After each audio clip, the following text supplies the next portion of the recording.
Hello and welcome back to the Simplifiers podcast, where we take topics in work and in life and simplify them. And friends, I want to talk about your health. And let's also talk about how your mood is right now. I watched an incredible TED Talk recently by Adam Grant about how so many of us are going through this phase where we're feeling out of flow, almost feeling languishing through the pandemic and all things. But what if I could tell you that the food on your plate is potentially affecting your mood as much as it is affecting your health? So I'd like to talk about that today and simplify it down. My special guest is Dr. Laurie Marbas, and she is a double board-certified family medicine and lifestyle medicine physician who's been utilizing food as medicine since 2012.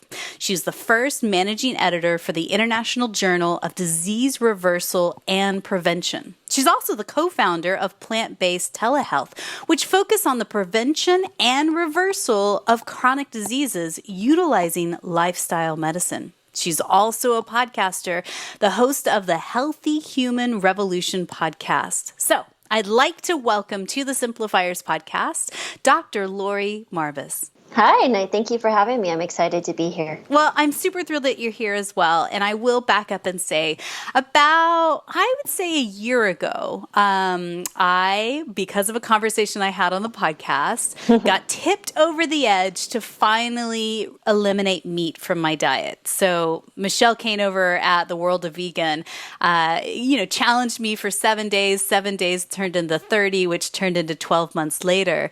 And so I'm vegetarian. I still have dairy in there, just creeping in. But I feel so much better than I did a year ago. When did you go plant-based completely? Overnight in early 2012. And what sparked you? Almost 10 years ago.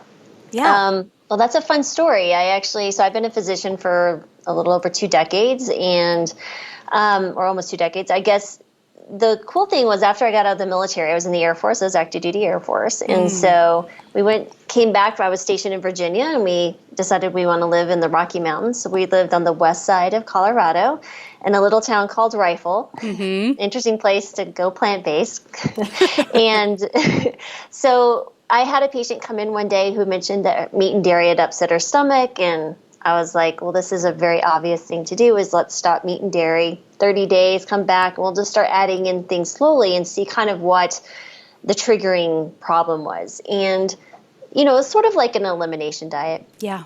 And she was very agreeable. She went back home. Now, we lived in a little town, like I said, called Rifle. As you can imagine, there's not a lot of plant-based foods there. I didn't even think of the word plant-based. I've never heard of plant-based. I'd heard of vegan, but I'd never really associated it with health or medical practice or anything like that. But I knew she had food left over to eat. So hence, stop meat and dairy. There's other food products you can consume. But she bought food, right? She had to go and buy it and cook it at home. And that's the main point here. These were whole foods. These weren't processed foods. Right. And she did that for 30 days. And on her return appointment, I hadn't really thought much about it. But of course, you make notes in your note. So when you see them again, you're like, oh, yeah, okay, she stopped meat and dairy, and we'll see how she's doing. She brought her daughter with her at that time, who was 16, and she made her miss school to come to her own mother's doctor's appointments. And she came in and she says, now you tell Dr. Marbas what you did. I was like, oh, someone did something really bad to come to their mother's doctor's appointment. I'm like, what did you do, child? And she's like, well, I wanted to support my mom, so I ate like she did, and I felt so good. I stopped both of my ADD meds all by myself, and I feel amazing. Wow. I was like, what in the world? Who does that? Who changes their diet at 16, stops her 2 meds because she feels better? And what was really cool about that was this conversation I had afterwards, because her mom's like, yeah, why was she able to do that? Not in a mean or mad way. She was just like, if someone would have told me years ago that I didn't have to have my child put on these potentially very serious medications that are, very diversive. People sell these on the streets. Kids get used to them. They think they need more. They start abusing them. If I could have avoided that, why didn't someone tell me that? I said, I don't know, but I think that's the coolest thing ever is that she was able to do this. So I started asking, what were you eating? What were you doing? And it was fruits, vegetables, beans, whole grains, some nuts and seeds. And I was like, so you were just eating plants? She goes, oh my goodness, yes, that's what's left. Yeah. I was like, yeah, that's right.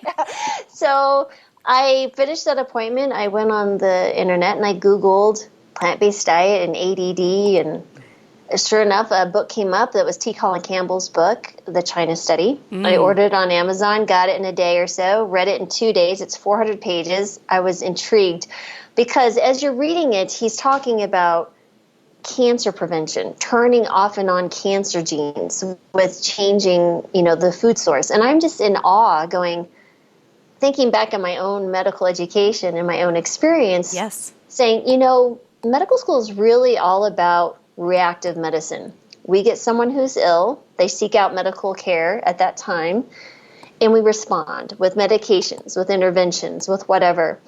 But we never were taught, here's a healthy human, keep them healthy. And that really should be the basis, because if we learn how to do that, fundamentally, when something goes wrong, we look back and go, okay, what was out of whack that went from healthy to this unhealthy state? Now, of course, there are times that doesn't happen, where someone's born and they have issues and whatever, or an accident. But I'm saying for the majority of chronic disease, 80% of this is reversible or preventable. So literally by making different choices every day. And as I was starting to learn about this, I was like, whoa, I got to bring this home. So at that time, I had 3 teenagers at home. They were 13, 15, and 18. Now they're 27, 25, and one will be 23 in a few weeks. Wow. And they're all plant-based. One's a physician herself. She's also promoting a plant-based diet. My husband as well. He went on to lose 70 pounds. But over the course of working with another patient on this and then a few weeks, I literally did it overnight because I was so astounded by the success of these amazing patients who were kind enough to let me experiment with them. And it grew from there. I spent about a year trying to figure out how to do this with patients. I had a group of patients that were very, kind of your early adopters, and they were like, I'm willing to try anything to get better. And that's kind of how it started, and it just continued to grow. I looked for many other opportunities. We did a lifestyle medicine clinic. I taught college classes about it. I went to a food bank and was teaching folks there. We started our own community gardens, started the podcast. I traveled all over the country speaking, doing this. We also launched Plant-Based Telehealth about a year and a half ago. Yeah. And we've had thousands of patients, and it's been a very wonderful thing. Well, and I can imagine, for all of us that are out there, we're always looking for a thing that works well with our lifestyle and, delivers results. And so, we all start things every first of the month or the first of the year, or, kick it off. This will be different this time and do the guinea pig experiment on ourselves. What I think is interesting about your take is that you're a doctor. You see hundreds and hundreds of patients, and you can actually track the data, track the blood work, track the cholesterol levels, track all of these things. So you must have such a valuable and wealth of knowledge of seeing how different people react to a plant-based diet. Yes, absolutely. So 100% every human would benefit from being on a plant-based diet. You'll hear people say, well, I need to do this or I need to do that. I was like, let's look at this. We're all humans. We all have the same parts for the most part, unless you've had surgery or an accident or something. Yeah. You're not you don't go see lions in nature eating different foods. You don't see hippos eat different foods or elephants. We are animals on this earth, just like everything else. Yeah. Yes, we have a prefrontal cortex, which allows us to think and be aware of ourselves. But it's a very different circumstance when you have someone with diabetes or hypertension because they've chosen to eat in this food environment that we live in. There's just so much processed foods. Right. And, the government has really not helped us either. When you actually provide some type of monies or some type of help to organizations or different types of food, for example, meat or dairy, they don't have to change anything, right? So it's a very unhealthy, unsustainable thing that we're doing. We're destroying our earth. Yeah. there's of course the ethical component of the animals for some people, but most people enter this is through health. And when you consume foods that are quote unquote cheaper because they've been subsidized by the government, of course people are going to eat these unhealthy foods because they're cheaper or they're faster or whatever. I guarantee if we took out the subsidies and allowed just the natural market to take place, nobody's going to go pay $12 for McDonald's hamburger. Right. They're just not. Right. But if you start adding in all the things that are subsidized and different things, that's what would happen. And then when I remove these foods from patients' diets, there's so many benefits, and they're very quick. Inflammation is huge. Anywhere from skin to gut health, headaches, mood is another one, better sleep. They just overall have more energy. And when I can give someone energy, it's like giving them $1 million, because they can go off and do whatever they want. And when I can tell people, listen, you see those commercials for the drugs, and it's like these, they'll be talking about someone having complete clearing of psoriasis or whatever. These are not, typical cases. Right. But then I like to say, honestly, when someone goes on a plant-based diet, to reverse a type 2 diabetes or have dramatic decrease in their medications and weight loss, these are very, very typical. I have patients who have lost over 300 pounds. And literally all they did was change to a whole food plant-based diet.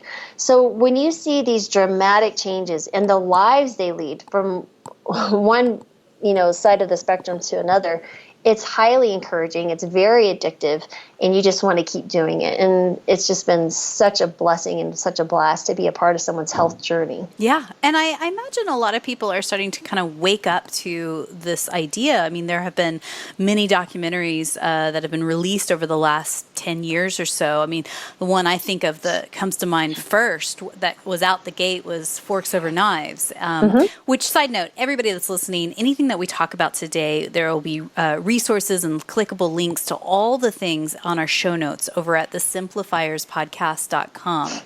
But yeah, I think Forks Over Knives, really woke people up to what you're talking about, specifically the food industry, how major corporations get subsidies and how the farming works. And so, chickens that are bred simply to be eaten, that have, the steroids and hormones that are put into them to make their breasts so plump that their poor little legs can't actually stand up after, say, 6 weeks old. It's heartbreaking. And when you know better, you have to do better, right? And right. So I think that's part of it. It's interesting you said that, about when you guys switched over to a plant-based diet. So shortly after I decided to go vegetarian, we moved back from England to Texas, back to the States, where in England, no joke, no exaggeration, in Nottingham, there were maybe 2 fast food drive-through restaurants within a 5-mile radius of my house, 2. And, here, I could throw a stone and hit 10 of them. It is amazing when you are surrounded by, quote-unquote, convenience. But in reality, the fast food it's killing people, isn't it? Absolutely. And nobody blinks an eye, right? Smoking, at least there's some people are like, this isn't appropriate, you should stop, it's unhealthy. But no one blinks an eye when they're, driving through and getting the largest meal you can from Burger King or McDonald's or Chick-fil-A or whatever those are. When you are consuming those foods on a regular basis, what do you think is going to happen? People are like, I don't understand why I'm sick. Well, what are you putting in? You put in fuel that's not made for you, not made for any living creature, actually. What do you expect to get out? You wouldn't put... we can drink water and do well, but you wouldn't put water in a Ferrari and expect it to run well, just like we wouldn't consume gas. Same idea. Why would we buy and eat these processed foods? And then we're giving it to our kids. Oh my goodness.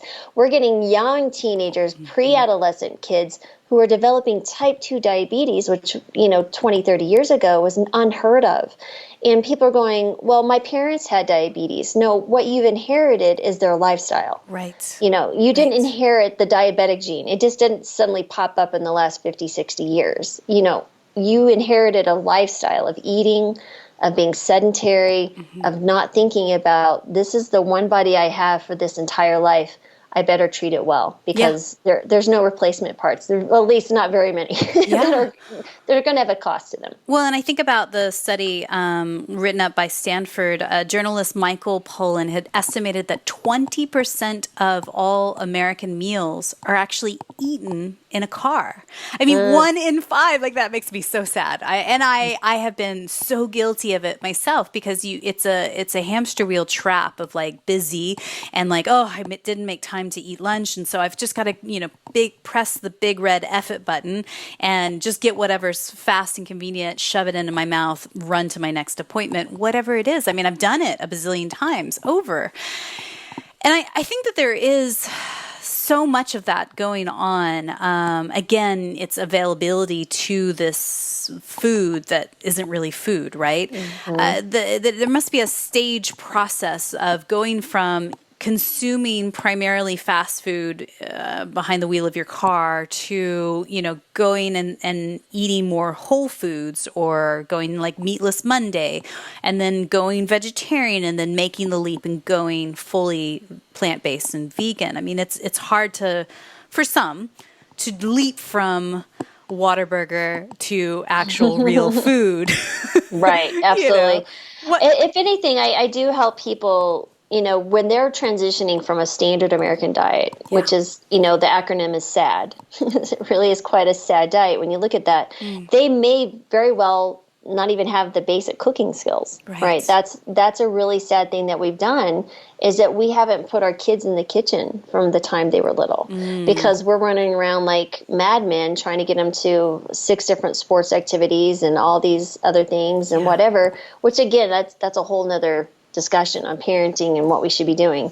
But as far as when you look at the transition, there are some plant-based alternatives that are not the healthiest. They're still processed, but those are easy transitional foods. Because one of the big things that people have to get over is you're not replacing a hamburger for a hamburger. Right. What you're replacing is processed junk food, animal-oriented processed foods, to a whole food plant-based diet. Right. And this whole food plant-based diet is not going to be the same. Right. So that they do struggle with that a bit, but we walk them through that. So, instead of looking at like meatball and spaghettis, maybe we would do a transitional Beyond Burger or Beyond Meat meatball spaghetti. And then we look at, what else could that be? That could be spaghetti squash with vegetables, and mushrooms that are real meaty and hearty in texture. So tons of different things that people just have to open up their mind and like, oh, I never thought of that before. But they act like they're like newborns that have never walked into a kitchen. It cracks me up. It really is interesting. But it is true, because I think when I first started, I go, oh, well, gosh, if I eliminate all of this from my diet, like what's left? Like that's the very first initial reaction of fear of like, oh, there's not going to be anything left to eat. And I'm going to have to spend so much money and so much time on planning and prepping and blah, blah, blah, blah, blah, which again is all myth.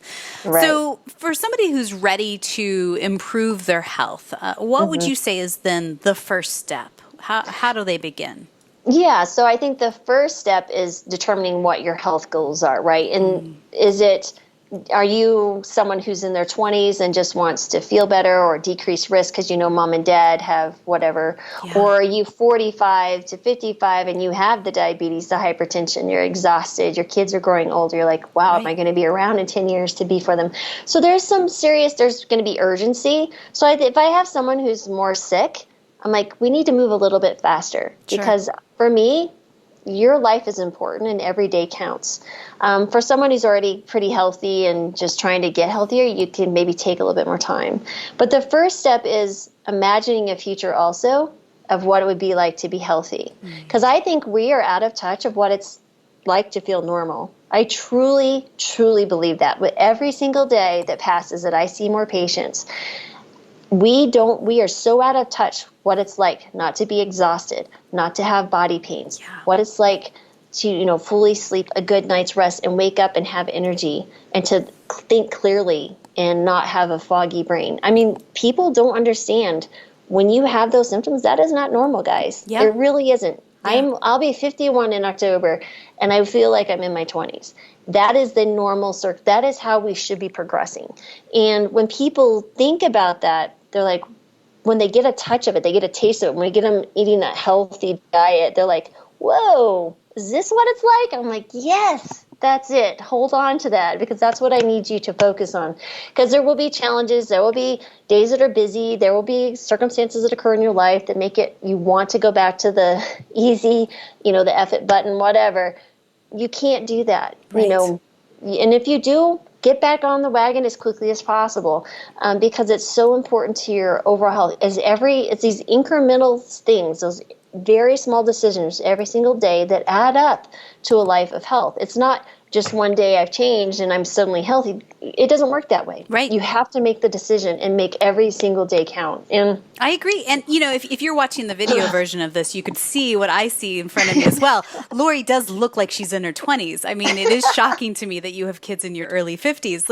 And I do hear that. And I think for a lot of people, and I'll put my hand up and say this was me in the past, is that when you have that brain fog in the morning, or you wake up after 7 hours and you're still exhausted and you're feeling bloated and gross and blah, the initial reaction is like, well, I just need some caffeine. I need to get the triple dipple latte frappuccino or whatever, or worse, like those 5-hour energy drinks or whatever to, Right. Get you going in the morning. And I think that that's such a heartbreaking ritual and trap, because you're trying to solve one ailment with another ailment, and it's just causing this compound effect, right? Yeah, absolutely. So caffeine's a great one. It's the one drug that we willingly give our children, right? And it's an addictive drug. Yeah. And so, not that I'm not saying you can't have your coffee or tea. I love tea. I literally have tea here, right here. So I don't drink coffee. I never liked the taste. I love the smell, but I just never was a coffee drinker. But my parents were very good. They gave my kids coffee when they were little. So now all of my kids love coffee. So I'm not saying you can't have an element of that in your life. But what we do with it is we really kind of walk them through what is a healthy use of this type of thing. Yeah. Before noon, finish your drinking. And there may be some people who shouldn't have any caffeine because there's adenosine that builds up, right? And it literally helps you fall asleep, but caffeine blocks those adenosine receptors. So then people wonder why they can't sleep, and then they wake up groggy. It's like, well, because you have this full load of adenosine that needs to be used up, and that's why you're tired the next day. And then what are you doing? You're just literally kicking the can down the road and going ahead and drinking more caffeine. That's why people will have a little rough days, coming off of caffeine if they're doing it a lot, 2 or 3 days. But if you'll wait that 2 to 3 days, 4 days, sometimes it may take a week, you'll have better quality sleep. You wake up more alert, and fatigue goes away, or at least that component of fatigue. There's lots of other things that can cause fatigue, but those are some crazy things people just don't think about. For everything that you're consuming, be it food and a drink, supplements, herbs, medications, it all has an effect. And it's not just, oh, here's a slot, put it in one spot.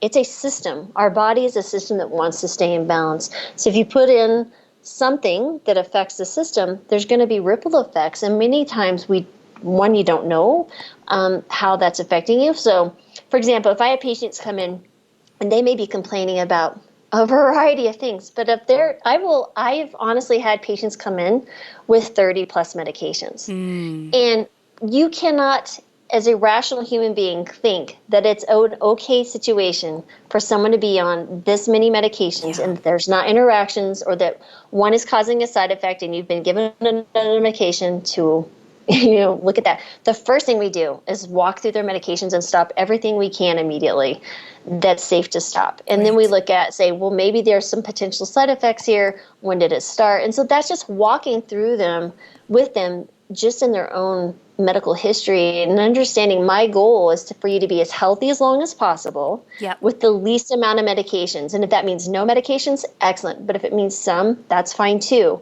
It's not that I'm anti-medication. I'm anti-polypharmacy and useless medications. Right. So that's really, really important. My goal is for you to be healthy and thrive and live a life that you're you really want to, and one that you can, on your deathbed, go, you know what, that was a life well lived. And that's so very important. What I hear in all that you say there, I mean, it sounds like one of the very first steps is just to observe what foods you're eating, what's actually on your plate, what's getting into your body, how much you're drinking of water or not. I think so many of us are walking around so dehydrated that it's also causing the headaches and brain fog and lethargy and all that. So what do you feel are like the long-term impact of your food choices? You know, I mean, you and I talked beforehand. I mean, I kind of know the obvious ones of like sleep and your physical health, but you also talked about relationships and decision making getting worse. Tell me more about that. I think there's a really good example. So I had a patient, oh goodness, this has been several years ago, and I was running a lifestyle medicine clinic on the west side of Colorado in Grand Junction. And one thing that really stood out to me, she did a 12-week program that we had. She ended up losing 40 pounds. A lot of things changed in her life. There were two things that really stood out to me, though, when she stood up and shared her story. At the end, everyone was sharing, you know, what the experience was, like the feedback.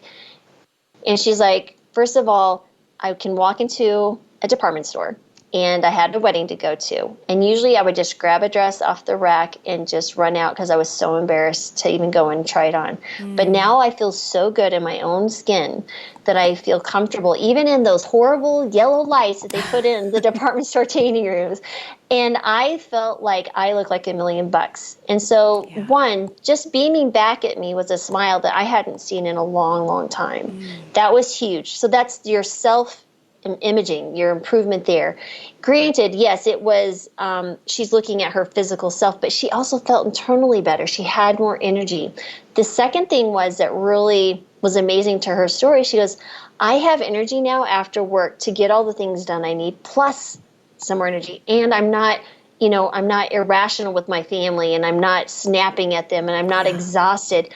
My relationship, she said, to my husband has just blossomed. It's so much better. My kids and I are getting along better. They're doing better because now when I'm not on edge, they're not on edge. Right. And so, you know, and granted, moms and dads are both very important and they each have their roles, but moms are so important for the home that, you know, everything, even though we're like equal roles and we always, you know, strive for parents to have equal whatever. Nah. Yes. The reality is moms take it all on. You might be working outside the home, but you're still the one when they get sick. You're still the one cooking the meals. You're still the one doing the laundry.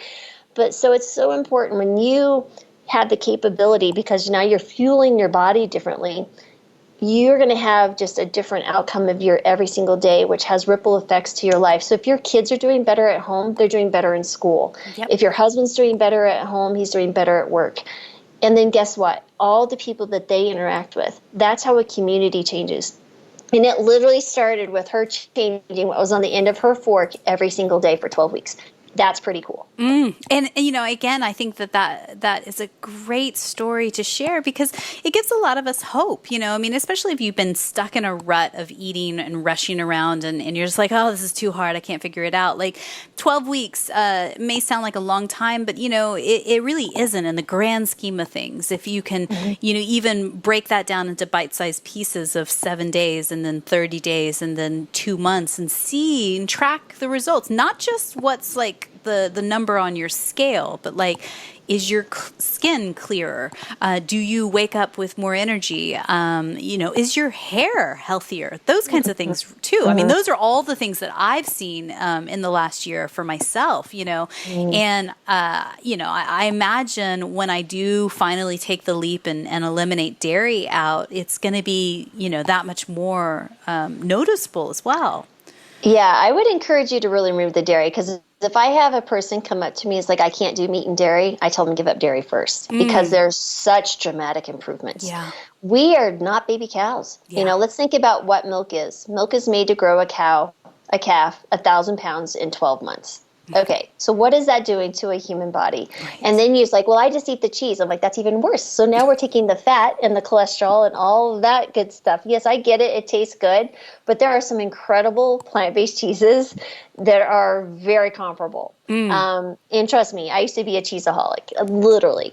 And so when I grew up, we didn't have a lot of money. So we ate a lot of vegetables. We didn't eat a lot of meat because it was expensive. We didn't have the processed food because literally my parents are like, I'm not paying for it because we don't have the money.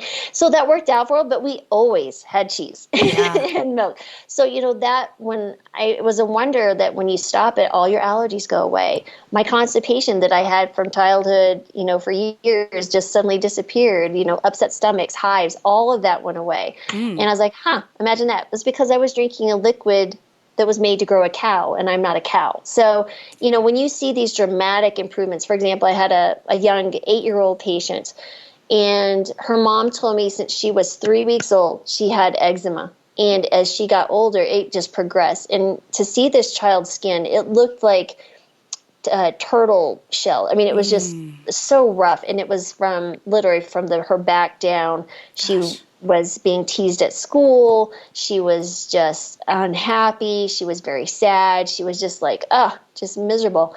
I was like, Mom, you got to give up the dairy. She's like, are you serious? She goes, had already had her on multiple oral medications, topical medications, and the 3 or 4 dermatologists had already said, we're done. There's nothing else we can do. Gosh. And we're talking about potential even more devastating medications like immune modulators where you're suppressing the immune system. And I was like, just give up the dairy. You got to put out the fire. And it was fun because she was on the appointment, and I tell her, I was like, when you think about this, I want you to remember you're not a cow. You're not a baby cow. And so 3 weeks later, completely cleared. Wow. I saw them a year after that, still completely gone. And the child lost additional 5 pounds, which put her in a healthy weight. And she goes, you know what, Dr. Marbas, I tell people? I was like, what? She goes, I tell people I'm not a baby cow. And I was like, you go, girl. Yes. Well, and I think that the chemicals in cheese make you so addicted to cheese because it becomes like a comfort food and all of that. So how do we switch to more healthier, mood boosting types of food that, isn't cheese based? Right, exactly. That there is something to that, what you said. They're called casomorphins. Yes. So have you ever breastfed a baby or seen a baby? Any animal that feeds will suddenly go to sleep? Yes. Yeah. That's called casomorphins. And it sounds like morphine because it's hitting your natural opiate receptors. So I'm just putting that out there for y'all to understand. Yes, you are addicted to cheese. When you say that, you really are. But what do we do for mood boosting? So let's think about it. There was a really interesting book called Psychobiotic Revolution. And what was neat about, I already understood that people were going to feel better mood-wise just because they had better energy, better sleep. That made sense, right? Less anxious. But what was really interesting is some of the research. They're feeling like a third of depression or anxiety is related to the inflammation from our gut for the food. So there literally is this brain-gut axis that we need to understand is so very important. Yes. And what you're feeding your gut is feeding your brain. Your brain uses about 20% of your energy that's in your bloodstream. It uses up 20% of the glucose. That is a very busy little 3-pound mass between your ears. And it literally is the reason why you're sick or not, because your brain makes the decisions what you're consuming for the rest of the body. Right. So if we can feed it to where it's less inflamed, you're going to have less anxiety, less depression. And it was really interesting. I actually have a schizophrenic patient, and she's like, Dr. Marbas, she goes, she'd been schizophrenic for many years, on some serious psychotropic meds. And she goes, I was on a plant-based diet for 6 months, and I felt amazing. The sounds and the hallucination stuff all went away. And she goes, and then, something happened, and she fell off the wagon. And she goes, and it's all back. And so now we're working with that and getting her better. But now we have something that's even more telling, is someone's telling me that they have a very serious mental health issue that will require medications. But medications were not controlling it, as well as going to a whole food plant-based diet with medications or support, of course, right, to where she could live a life like the rest of us, where she wasn't having the conflicts of what's going on in her mind, is, the hallucinations and all the stress that comes with that. That is a really big deal. So now imagine someone who's dealing with just the anxiety of life. And so many people are seeking medications to hide from pain, right? Because we're just when you hide from pain, it's going to come back. You're going to pay somehow. Life is not, unfortunately, we can't avoid all pain. But if we turn into it and say, what is causing this? Okay, yes, is it relationships? Is this? But what can I do to make myself better, in a better place, so I can actually deal with all the stress that's coming my way?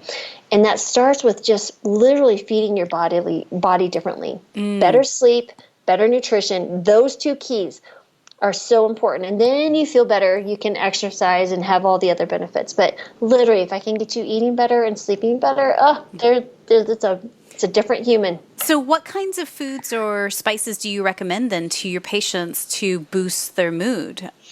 Sure. So first of all, let's think about the mood is related to the microbiome. So what does the microbiome want? The microbiome wants fiber, fiber, fiber, fiber. We are all walking around fiber deficient. You said we're dehydrated. I say yes, we're also fiber deficient. Minimally aim for 35 grams a day. It's better to get over 50 grams of fiber a day. So what would be those foods? The first things that are easy to add in are raw fruits and vegetables. Right? So these are, and I promise there has never been a banana that caused diabetes, and potatoes are not going to make you fat. Yes. Okay? So let's start there. Now, if you eat lots of potatoes with lots of other things on them, yes, that could make you fat. But that is not what causes type 2 diabetes. That's not what causes insulin resistance. That is a saturated fat issue. And when you eat a whole food plant-based diet, you're eating low fat. So we would need to decrease inflammation. So these are the other foods that are going to be high in antioxidants. So for example, blueberries would be amazing. Almonds, things like that, walnuts, those type of things. Good fats there. But then you also want dark green leafies. These are things that will lower blood pressure. You can do beans. Did you know beans are the one food associated with longevity around the world? People are like, but I can't eat beans because my gut, I get, a lot of bloating or gas. I'm like, because your microbiome is going, what is this? You just fed me a fiber-full meal. Yeah. I don't know what to do with this, so I'm going to start chomping down, and I'm not quite sure how to, but over time, that does get better. So if you struggle with beans, go to lentils, okay? And because think about lentils, they don't have to be soaked to be cooked, right? You can just cook them on your stove in 15, 20 minutes, and you got a meal. And then gently move into maybe chickpeas and hummus, and then maybe move into the kidney beans and the black beans, and the ones that take the longer to soak are probably the ones you want to add in at the tail end of your bean journey. Totally. But those are all important. I think that it's so interesting to me because, the latest craze out there in the world is the carnivore diet, people that are eating strictly meat, salt, and water only, which just blows my mind. And I don't understand it. And when I ask people about it, it just doesn't make any sense to me because that's a diet without fiber. So I just don't see how your body can function for long term. You might get the quick fix of like dropping weight because your body's in panic mode, but like, how does it work? You're missing all of the fiber that you're talking about. Your mood must be in the dumps. Yeah, absolutely. So it's really interesting when, and you'll see physicians promoting that type of diet, which is even more mind-blowing. Yeah. So first of all, let's think about our internal organs. So people go, but I have incisors. I'm like, I'm pretty sure your incisors will not rip meat off a bone. Okay, yes. Your incisors are not the lion incisors, or even your house cat has different incisors. Right. Look at the teeth. They also have, if you look at carnivores, true carnivores in nature, they have very short intestines. We have feet and feet of intestines, small intestines, colon, 30 feet long, which is made to take our time. Our teeth are made to grind and move and chew down, really start chewing down in our plant foods and then digest slowly because it's fiber. It takes a long time. If you look at herbivores, animals that only eat plants, they have the same internal organs that we do. We also cannot make our own vitamin C. We have to get that from the diet. Guess what carnivores can do? They make their own vitamin C, right? So they don't have to eat plants because they weren't made to eat plants. They were carnivores. And the other thing is very interesting. When you consume cholesterol-laden meals, so cholesterol is only made by animals. We make our own cholesterol. Our liver makes cholesterol for hormones and other things. The lipids are very important for the cellular membrane. But when you look at humans, when we consume cholesterol, you will see cholesterol rise precipitously with a cholesterol meal. That's normal because our body's like, what is this? We've got to do something with it. And that's how you end up with heart disease and all these other things. If you have a carnivore and they eat a cholesterol meal, guess what? Their cholesterol doesn't go up. Yeah. Because they don't absorb that. So it's a very different system. So just looking at the basic anatomy will tell us something's not quite right here. Now, does it mean that humans can't eat meat and still do okay? Of course. We are very adaptable. Obviously, we've done that for many, many years. But we live in a world now that we have choices. We don't all live in the Eskimo village where we have to eat, the whale blubber and all that. No, most of us live in a place where we have access to regular food. Yes. It's a place of abundance. And we've never been in this place before. So now we're dealing with addictions. And there absolutely is food addiction. And that's a big part of what we talk about with the processed foods and stuff. So there is the carnivore diet is nothing but, death on a plate.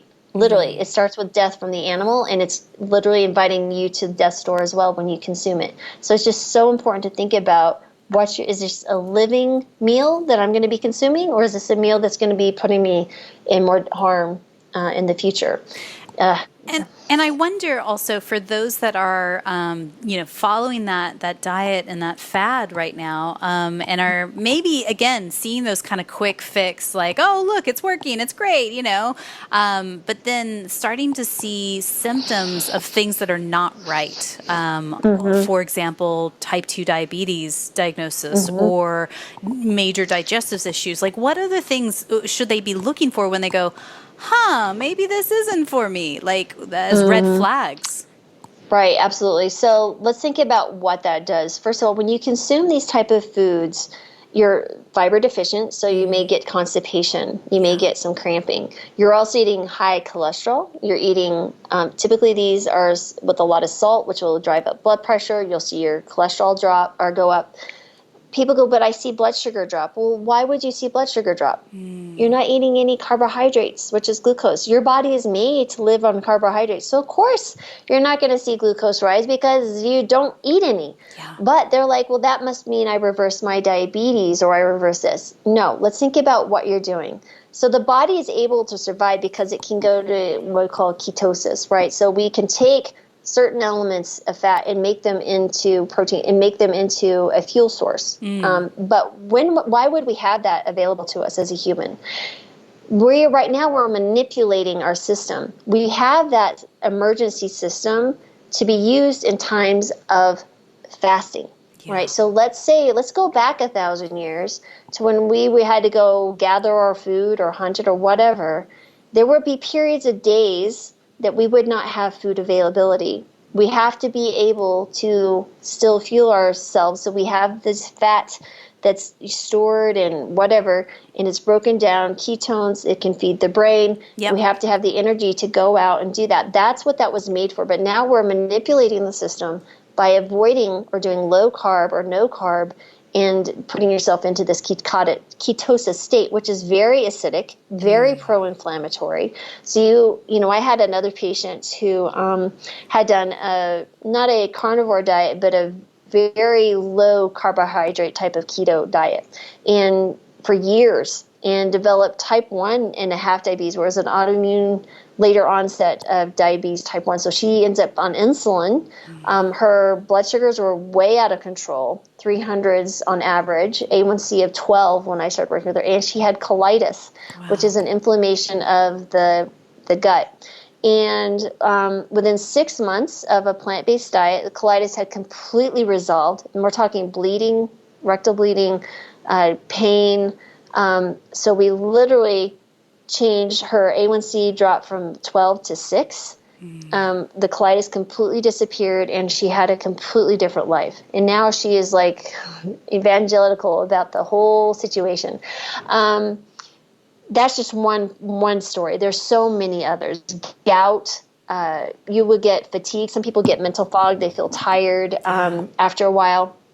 I've certainly seen a patient who had switched to a ketogenic type diet and had a massive heart attack, but he had lost 30 pounds and he was stuck on the scale looking at like, this is why I lost the weight. I need to continue this.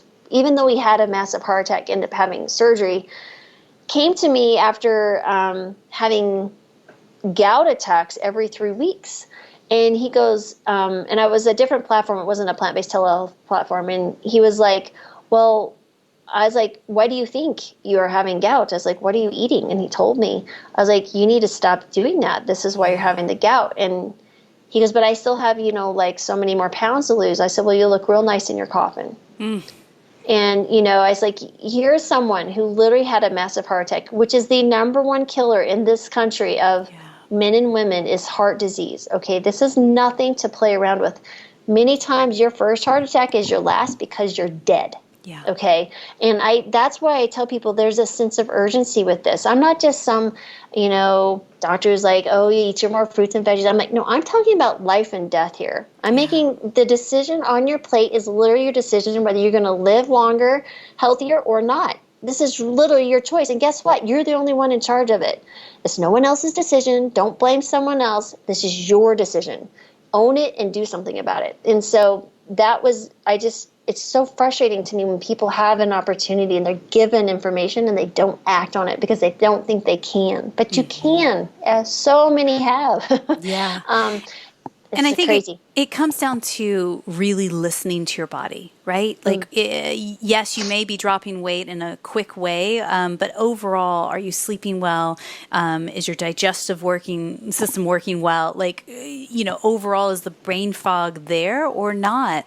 I can't imagine. I really just truly cannot imagine living on simply meat alone because our bodies, and as you've explained, and I appreciate that, like I never really thought about, our digestive tract is built and our intestines are, so many feet long for a reason to digest different types of food.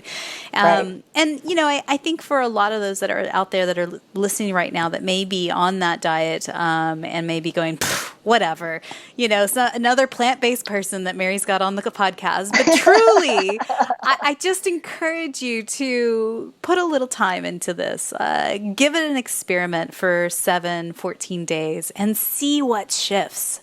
And, what I have found as well is, there's no surprise here. When you move away from the side of the spectrum that's fast food, primarily eating in your car, to actually moving to whole foods, things that are not packaged in plastic in a box, but actual real ingredients, to, removing meat and moving over to plants and vegetables and things, there is no lack. There's so much abundance on our plate and so much color on our plate, and our grocery shopping is cheaper every week. Oh, so much cheaper. Much cheaper. when this was almost 10 years ago, I went plant-based. 10 years ago, now mind you, I had 2 teenage boys and a teenage daughter who ate she ate like a bird. But the rest of us ate much more. Yeah. $400 a month. And that was 10 years ago. Yes. Okay. That's $400. That is what? $4,800 a year. That's like getting a raise. Now imagine what you could do with that money that you don't have to be consuming. I mean, the food's incredible. There's thousands of edible plants. There literally is how many animals you can eat. It's like, and the only reason it tastes good is because you're spicing it up. There's you can use those same spices on other things. Yeah. And I'm just telling you, and my boys, my 25-year-old, he can do 900 pull-ups in 90 minutes. That's so if insane. You're going to tell me that you're like, oh, these women, no, you go look at the Marbas boys. Let me tell you, they are phenomenal. My husband did his first full ultra triathlon, or full Ironman, at age 49. Right? So I continue to run.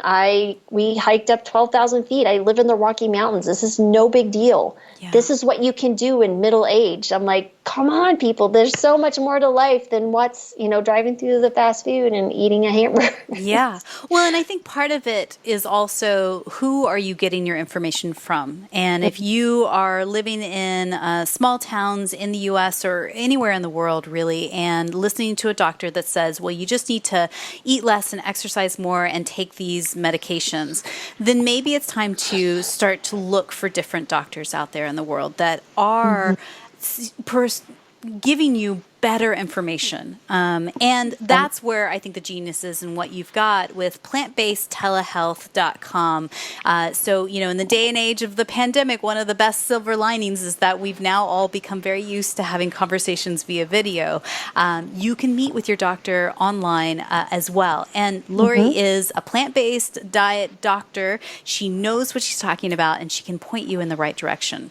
So as we wrap up, and by the way, again, that link is in our show notes over at the simplifierspodcast.com. That's plantbasedtelehealth.com. So, Laurie, I'd like to wrap up now and ask you a few questions that we ask everybody that comes on the podcast. And again, thank you so much. I think sometimes we need a little bit of tough love and as a wake-up call for all of us. Right. And, again, test it. Test it. See the results firsthand in your own body, in your own household, and with your family, and you will see what Laurie is talking about here. So my first question for you is this. Tell me, what is one book or blog that you're reading these days that's either inspiring you or poking holes and challenging your belief system? Sure. It's a great question. The book would be Dopamine Nation by Dr. Anna Lemke, and she's phenomenal. I just finished the book, and it really speaks to what we're doing in this country and how we're in food addiction is a great thing. But of course, she talks about a lot of other things. But it just really speaks to us as humans how we're using so many modes to avoid pain. Yes. And so it really made me start thinking internally, my own internal conversations with myself and with my patients, like, maybe we need to turn into pain, just a hair, We just can't go around being numb because that's not how life works. And she does it a much more eloquent way than I could ever do. The audiobook is actually her voice. She's got a great one. It's a little graphic in the beginning. She does talk about someone who has a sex addiction. So if you're listening in the car and with your kids, just want you to be aware of that. It's probably just adult at that point. You just want to be very aware of that. But it's truly an amazing situation. I'm working on getting her on the podcast as well because I was like, I need to be your friend because I think you're brilliant. Yeah. I love it. I haven't heard this book before, so we'll link that up in the show notes if you guys want to check that out. Again, the simplifierspodcast.com. So tell us, who's one person, somebody that you know personally in your network that you just feel is up to brilliant things? We could shine a spotlight on them, and who knows, maybe one day we'll have them on the podcast. Absolutely. So, I think maybe it's a little selfish, but I think it's my son, Jonathan, who's 25. To really understand Jonathan, he was born, I developed hypothyroidism 25 years ago when I was pregnant with him. And so he was born with hypothyroid markers, but then cleared after about 2 weeks. They do blood tests on kiddos, checking for different things. Yeah. And so my first child was like brilliant. Like, she could write by 3. She was reading by 4. I mean, she's just one of those kids. You're like, oh, this parenting thing is easy. And then I get Jonathan and it's like, wow, great kid, but really struggles with reading. You could talk to him. He's fine. Numbers, no problem. But he couldn't wrap his head around it. And so there was a long story of how he overcame really severe dyslexia and all the emotional stuff that came with it and his appearance. It just hurts you to see your kid struggle, and the depression and the bullying and all that came with it, and being there to support him. And he's just turned into an incredible young man. Went to college on a full ride scholarship, graduated 3rd in his class in high school. I mean, he just really just one of those people. And he's launched his own tea company, and it's called kindteas.com. Totally appropriate. And he gives a certain amount of the proceeds to mental health. And he talks about his story regularly. I've had him on my own podcast. But it's really fun to see a kid grow from just this awkward, skinny, struggling to just read, to a young man who can do 900 pull-ups in 90 minutes and launch a company that he is really proud of. So I would say, yes, I'm inspired by him. The conversation, he's like a 50-year-old, like an old soul in like this young person's body. I'm like, where do you come from? Because I certainly was not that mature at that Love age. It. But, well, we'll link him up in the show notes for people if you guys want to check out the work that he's doing out in the world. I believe gratitude and simplicity go hand in hand. Tell me, what are you grateful for today? I'm grateful, one, for the opportunity to speak to you and your audience. And I'm really grateful. There's so many things to be grateful for. Oh my goodness. Beyond my family, which is a no-brainer for me, is honestly the plant-based telehealth platform and my business partner, Anthony Masiello. So he lost 160 pounds on a plant-based diet. He's kept it off for 15 years. And he and I are on a mission to make sure that this is in the hands of anyone who wants to understand there's a different way of living and a different way of finding your health. And it doesn't have to be hard or complicated, and it's not scary. And that's why we're here. So that's also who I'm grateful for. And all the other doctors on our platform now, we're up to 9 doctors. Incredible. Well, again, all the links are in the show notes for everybody if you guys want to find her, including her social media handles, so you can connect with her directly there as well. So, Dr. Laurie, my final question is this. Someone somewhere is listening to us right now, and she's been hearing this, and she's been really wanting to move over to a plant-based diet, and her mood is in the dumps. What's one thing you could whisper into her ear to encourage her in this moment right now? Sure, is to understand that today is today, but tomorrow's a new day, and that it doesn't have to be the same. So the first step is just, what can you do? Feed your body or move your body, which will improve those good feeling hormones. And that could either be taking away a food that's causing inflammation, like the processed food, but what can you add? Can you eat one more fruit or one more vegetable serving or one more salad in your day? Can you switch out that processed bagel, cheese, whatever, morning for a bowl of oatmeal, blueberries, and some soy milk?